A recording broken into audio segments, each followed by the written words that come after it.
A massive, humongous, gigantic, extremely average run-of-the-mill weather pattern is in store for millions, with showers and thunderstorms, some severe, flash flooding, and even snow. I'll show you what to expect for your neck of the woods, plus we'll have a look at your Mother's Day forecast, test your weather IQ, and did we have an earthquake? You bet we did! So get ready to roll because we've got all the weather. This is Cold Rain's Weather World, and it starts right now.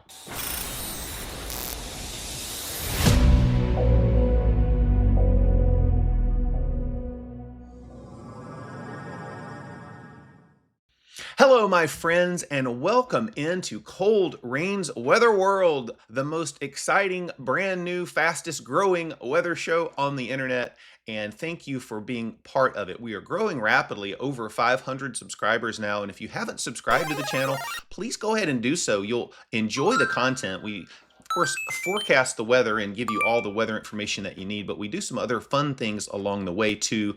And sometimes we even go a little deeper to kind of educate you about what's going on. So as you're standing around talking to colleagues, you can tell them what's happening and sound really, really smart in doing so. So we're going to get into all of that here in just a minute. As I said, if you're not subscribed, go ahead and consider subscribing. Just hit the little button and give us a like if you like the content. Hit the little thumbs up icon, and certainly leave a comment in the comment section. If there's something that I can pray over for you about, I'm happy to do that. I pray over all of you generally every day, but if there's something specific I can lift up, please let me know. I'm happy to do it. Also, comment about the show, a suggestion, anything like that.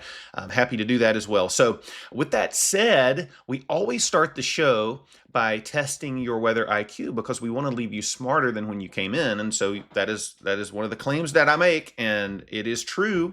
And today's weather question is formatted a little bit differently. Instead of giving you a multiple choice answer, I'm just going to ask you the question and see if you know it. And if you don't know it, then wait till the end of the show, and I promise you, you'll know it then. If you do know it, type it in the comments section. But essentially, here's the question. What is the difference between a watch and a warning in weather forecasting? I hear these terms out in the wild all the time being misused. You probably know the difference because you're a weather enthusiast. But if you don't, then just hang out and you'll know it by the end of the show. I hope your week is going well so far, folks. Mine is. I'm in Morganton, North Carolina. We moved here from Raleigh after living in Raleigh for about 30 years, and it's just wonderful to be in the foothills of the mountains. You can see the mountains in the distance and some hills around here even, and it's just nice. And 5 o'clock traffic is like 2 cars. I love it. And so it's a much better change for us and our son, and he's in a good spot as well where he's at. And so we're having a good experience here, and I hope you are as well wherever you are. Thank you again for watching. And we're going to structure the show like this today. We're going to kind of look at what's going on out there now. It's about 9:10 in the morning, May the 7th, Wednesday. And we're going to look at that. We're going to look at your Wednesday forecast. We're going to talk about the severe threat for this afternoon. We're going to look ahead then for the balance of the week and the threats that exist through the balance of the week and into the weekend, so you can understand your Mother's Day forecast. And just a quick note, folks, Mother's Day is coming up, of course, and it's a time that we can honor our mothers. I know that some people don't have a good relationship with their mother. I know that some people have lost their mothers, and it's a very difficult time. Unfortunately, the world that we live in offers many different experiences across all of the people that make the world up. And, we want to be sensitive to that. But even if, you've never had a great relationship with your mother, there's certainly somebody in your life that you do have a good relationship with. Take time and honor them. We need to spend more time building each other up, lifting each other up, and coming together. There's so many things that divide us and so many things that distract us. And the world's a difficult place for a lot of people, and we need to be sensitive to that. But take a few moments on a special day and a special occasion and honor somebody that's important to you in your life. And so, as I said, if you've lost your mother, it's a tough time. I know that it is. Honor the people around you while you have them in your life. It's important to do that, and it's an important lesson for all of us. So that's what I'll say about that. That's the kind of community I want to build here. We want to lift each other up and enjoy each other's company. We do the weather, but there's some fun things and some other things that are important in life too, and we can tackle those along the way as we go. So without further ado, I'm going to go ahead and get on into it. We've got our satellite imagery pulled up here. You can see several important features. This is with the convection overlay. And so we've got thunderstorms out there this morning. This is from an MCS, a mesoscale convective complex that is organized severe weather. That's what that is. And we talked about this yesterday, forming and moving across overnight into this morning. And it certainly has done so, dropped a ton of rain. And you can see, from essentially Galveston and Houston over to Lafayette into Baton Rouge. Even you don't see it here, but you'll see it on the radar.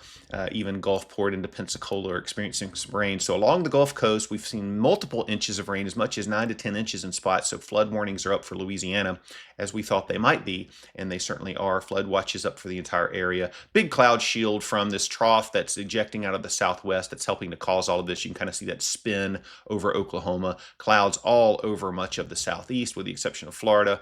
A little place in the mid-Atlantic's clear, and up in the northeast where another trough is pulling out from Ohio, the Ohio Valley low that's been closed and spinning is now moving up into New England, bringing some rain up there. We can see all of that on the radar picture. Hello, an ad.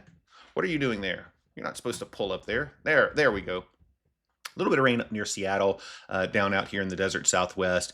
A little more rain in Oklahoma, by the way, some snow up here in the Rockies. And then down here is our trouble spot, down from Houston all the way through New Orleans. Little rain shower activity, some stratiform rain into Georgia, Atlanta, Augusta, places like that, up into the Tennessee Valley. And then rain associated with this upper low pulling out as we see that low kind of now moving north and east, and it's going to bring all of that wraparound rain through New England out of the area. So that's what's going on this morning. Looking at the hazards map, we've got areas of fog. We've got winter storm warnings still up. These are all going to expire in winter weather advisories for a few more inches of snow here in the Rockies and Colorado. Fog advisory is going to be lifted soon. Flash flood watches are up through tomorrow, with flood advisories for ongoing flooding right now. So that's what our hazards map looks like, and that's what's going on out there today. Looking at the rain that's falling right now, this is the regional radar. So we've got rain from Galveston to Houston to Beaumont, Lake Charles, Lafayette, Baton Rouge, over to New Orleans and into Gulfport, Mobile, and on into the Florida Panhandle. We've got a severe thunderstorm warning that's up here for Huma, and then flash flood warnings for several areas here in these parishes down here. I'm not sure what all of these parishes are, so I'm not even going to try to guess. But we've seen lots and lots of rain falling through this area this morning. As a matter of fact, down here in south central Louisiana or southwestern Louisiana, we've seen as much as 6, 7, 8, 9 inches of rain. Lots and lots of rain through this entire area. So rivers and creeks and streams are running high. If you encounter a flash flood warning, folks, take it seriously and be ready to move to higher ground. We've got a large area here of nothing. There's just nothing here, folks. I don't know what happened. I don't know why. It's just nothing, according to this image. This is our accumulated radar. Sure, plenty of rain has fallen through here, but we can't see it because it's not showing us anything. I have no idea. Rivers running high. You can kind of see the gauge. You probably can't see the legend, but reds are high. Purples are extreme or major flood stage. Moderate flood stage are reds, and then minor flooding is in orange. And so we can see all of these areas here. These streams are running high. So pay attention if you're out there and understand what's going on. Moderate risk of excessive rainfall this morning down here toward just south of New Orleans and getting over toward Gulfport. And then we've got a slight risk kind of surrounding that from most of the coast of Louisiana and Mississippi as well.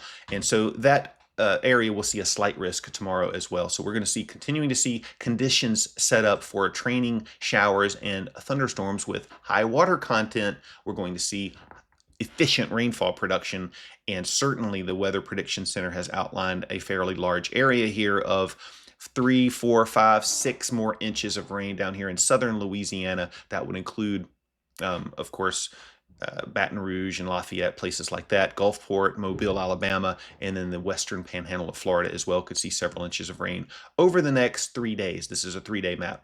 When we expand this out to 5, 6, 7 days, it's going to be a little bit more than that, particularly to the eastern areas. So that's what we're looking at. Surface map Frontal zone stalled across the Gulf. That's providing a low-level focus for convection to develop. Trough in the upper atmosphere is providing lift in the up or in the mid-levels is providing lift up there. So we're seeing plenty of lift, plenty of moisture feeding off the Gulf, and focus for those showers and thunderstorms to develop. That's why we have a flood risk down here. General showers and thunderstorms everywhere else, pretty much from the Central Plains over into the Midwest, mid-Mississippi Valley, into the Tennessee Valley. And then with that low pressure moving out this afternoon up here in the Northeast, we should expect to see showers through the afternoon up here as well. Temperatures, we're looking at warm for much of the country, 70s up here in the northern plains, 80s across the south into Florida, into the coastal plain of Virginia and North Carolina. It gets a little chillier up here underneath the influence of the upper low in the northwest, where we're seeing 50s and 60s, 50s and 60s, and even some 40s up here around the Great Lakes area, and then back into the central Rocky Mountains. We're looking at highs generally in the 50s and 60s under the influence of this other trough that's out here. Out in the west, we're seeing 80s all the way up to Spokane, down through the San Joaquin Valley and the desert southwest too. So that's what we're looking at for today in terms of high temperatures. Overnight lows, looking at chillier out west, of course, as we would expect. As far as the Rocky Mountains go, it's going to be colder in those areas. And then 50s and mild and muggy over much of the southeastern quadrant of the country until you get way down here toward the Gulf and into Florida, where you're in the 60s for lows. Really cool up toward the Great Lakes, where we'll dip below freezing, and chilly up in the northeast with lows in the mid to upper 30s. So that's our temperature forecast for today. Looking at the severe threat for this afternoon, let me go back a page and get onto the right page. So we had a slight risk earlier that is gone away as this area of convection, this MCS, has pulled off the Gulf Coast. So the slight risk area earlier was kind of like right in here, and we were kind of looking at more of a hail threat than anything else. And that has gone away. I suppose it's because the atmosphere has been overworked with the convection that's moved through, and so instability is going to be a little bit less through the day, but still a marginal risk exists here up through Texas into the Arklatex area. And so look for some sporadic hail or wind damage with some thunderstorms, but really not a widespread event at all today or tomorrow or the next day. So we're kind of getting out of this severe weather regime that we've been in, so to speak. Large area of where we could see general showers and thunderstorms. So looking at our map this afternoon as we go through the day, just general showers and thunderstorms this morning.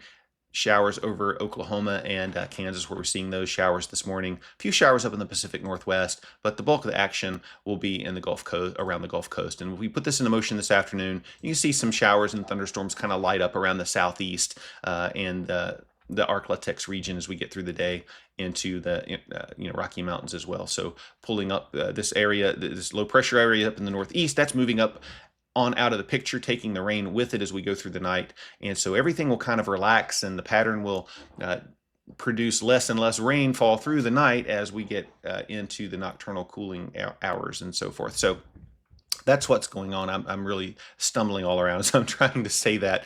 But generally speaking, as the atmosphere cools, we have less and less instability, and we see less in the way of showers and thunderstorms. Wish I would have said it that way the first time. Here we go, folks. Anyway, that is your Wednesday forecast. So one of our subscribers asked a question, and it was a great question. We just sort of talk through this in meteorology and don't really ever explain it. It's about Zulu time. What is it? Why is it used? And so forth. And I appreciate the question. Any questions that you all have, feel free to, that's why you subscribe to the channel. Feel free to ask those and I'll answer them. And so anyway, when we think about time, oftentimes we're talking about relative to us, our local time zone, Central Time, Eastern Time, Hawaiian Time, whatever. Well, when you make products that are for worldwide consumption, such as some of these weather agencies do, or you need to coordinate with other people around the world and you need a standard time zone to be able to do that, like military, for example. You need to be able to make sure you're talking apples to apples when it comes to time. And so that is the purpose of Greenwich Mean Time or Zulu time. They're interchangeable, but essentially it's a 24-hour time scale, and it is used in that way to coordinate and produce products for worldwide consumption, okay? So if you want to convert that to your local time, so when you see a model run that says 12Z, what does that mean for you locally? Well, if you're in the Eastern time zone, it means you just need to subtract 4 hours from it. Remember, it's a 24-hour scale from 0 to 23. And so 2023, if you see 23Z, that's 11 p.m. And so if you're in the East Coast, you need to subtract what? 4 hours from that if it's daylight savings time. If it's standard time, you just have to remember to subtract 5 hours from it.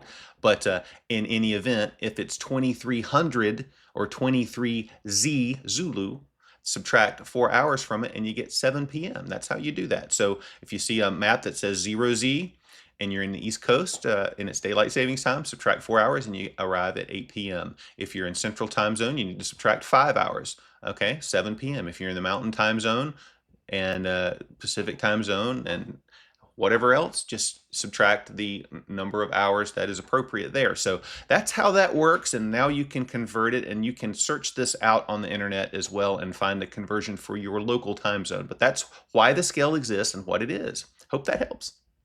All right, we're going to increase speed to warp 9 for the rest of the show. So, Mr. Scott, I need full power on those engines. Engage. All right, so we've got severe weather potentially tomorrow, marginal risk through the southeast up into Virginia. Not a big widespread organized risk the way it looks now. We could certainly see anywhere in this upgraded to a slight risk as we move through the afternoon today or into tomorrow. So just be on guard for that. But in general, not a lot to really organize all of this. We've got a big trough that's moving in that's going to provide lift, and we've got a kind of a diffuse surface sort of setup, and so we're not really going to see a lot of organization with thunderstorms that develop. The same thing again on Friday, except a smaller area of marginal risk. So we could still see some hail, though. We could still see some wind from an occasional thunderstorm or even a spin up or two. So just be on guard for that. But that's what's going on there. Looking at our flow pattern over the next few days, a couple things just to point out on this map. Trough up here in the northeast pulling out, another trough here that's associated with this upper low that's been setting over the southeast as well. And so we're going to see both of those on the move, and one of those is going to leave and another one's going to stay. And I'm going to show you which one this is. So this is our mid-level flow. And look what happens as we put this on into motion. That trough in the northeast deepens a bit and cuts off again here at the base, and then this one kind of takes a positive tilt through the Mississippi River Valley, and eventually it's going to cut off too. You see that as we get on into Saturday, this sort of cuts off here a little bit, and this cutoff is not going to hang around as much as it did before. It's going to go ahead and leave, but it's going to bring some unsettled weather up here into the northeast. So then we're seeing another trough kind of work into the picture, ridging in Canada. That's what you can tell from all of this, and I'll draw it so you can see it.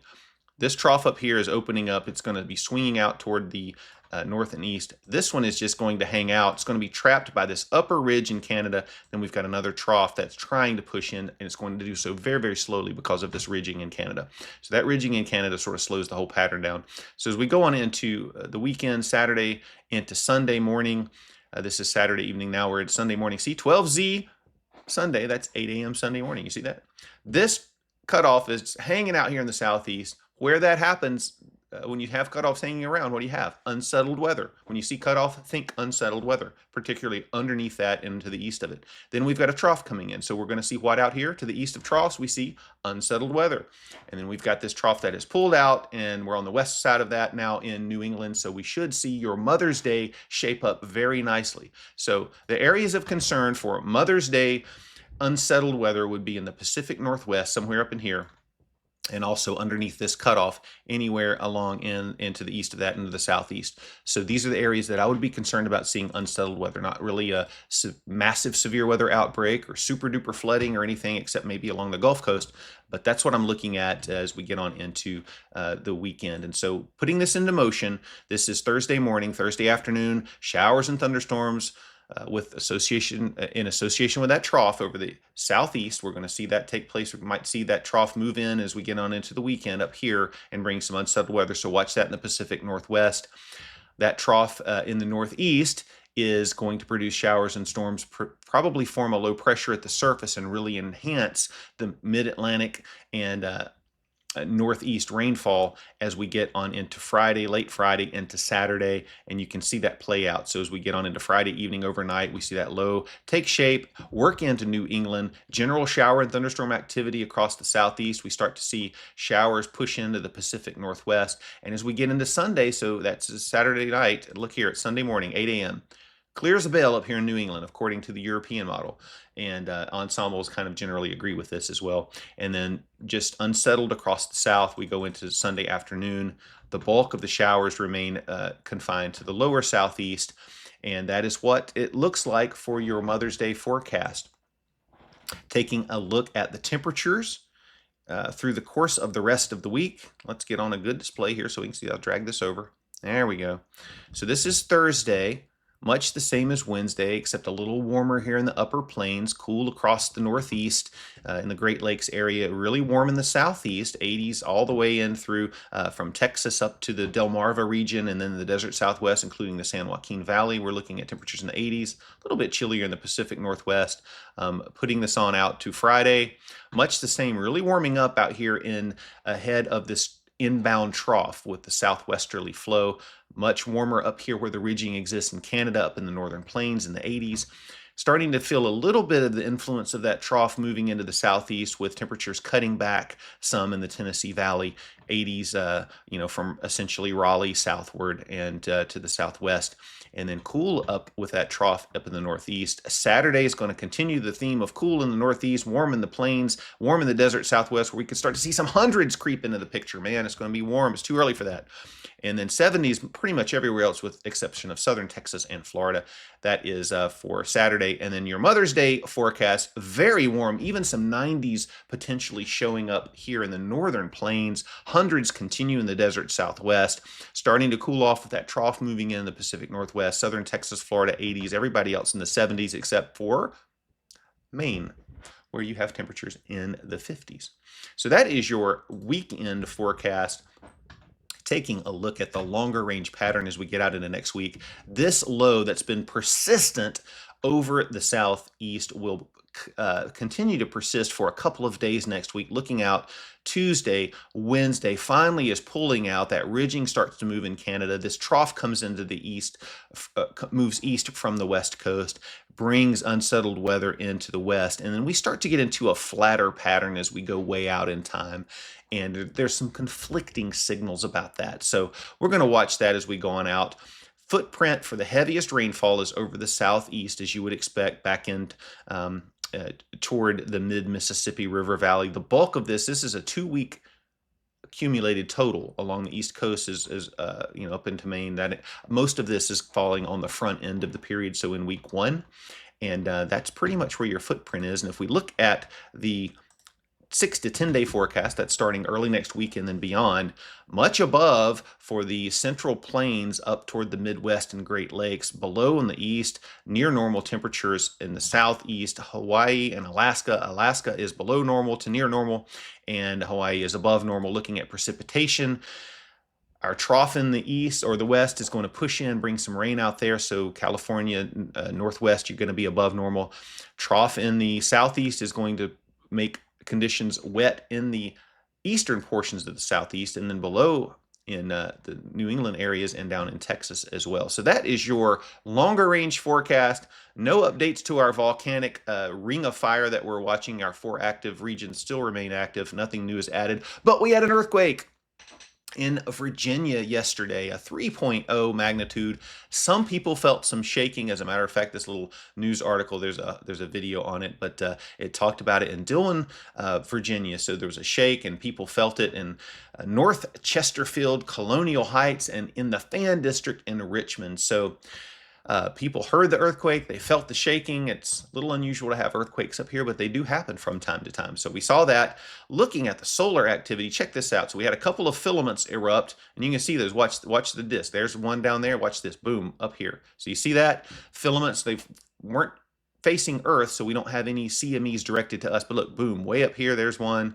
and you kind of see these things come off. Boom, there it is down there. There it is, another one up there. So it shows these products show how the sun behaves, and certainly things that come off the sun. CME, solar flares will show up, and you can see those and track those. We don't have anything Earth directed, so we're not seeing a risk of auroras. So we have a low risk there. And that is it, folks. That is it. We made it through another weather video. And our question was, if you remember what it was, watches and warnings. What's the difference between a watch and a warning? I hear people all the time tell me, hey, we're under severe thunderstorm warning all day today. Well, you're not. You're under a severe thunderstorm watch. Watch means conditions are favorable for severe weather or for snow or for whatever it is, flash flooding.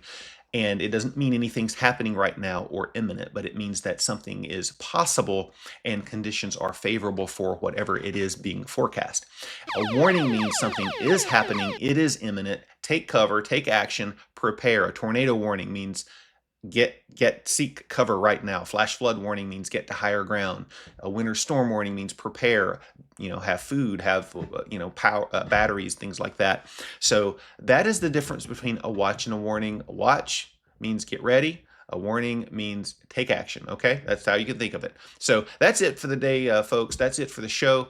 The only other thing I was going to tell you I thought was interesting today is the anniversary of the sinking of the Lusitania, which really changed the tide. It was the British U-boat sank the German U-boat sank the British ship Lusitania, and that turned the tide in the West, particularly the United States, in terms of popular or favorability toward the war. It was very unfavorable. That increased the favorability, and we got into World War I generally because that happened. And then also in 1945, Germany surrendered officially. So those things happened today. And now you know about weather. Now you know about the history of what happened today on May the 7th. And you're ready to go. So as always, this is Cold Rain reminding you, if other stations run 24/7, we got you covered 48/14 right here at Cold Rain's Weather World. Take care, everybody.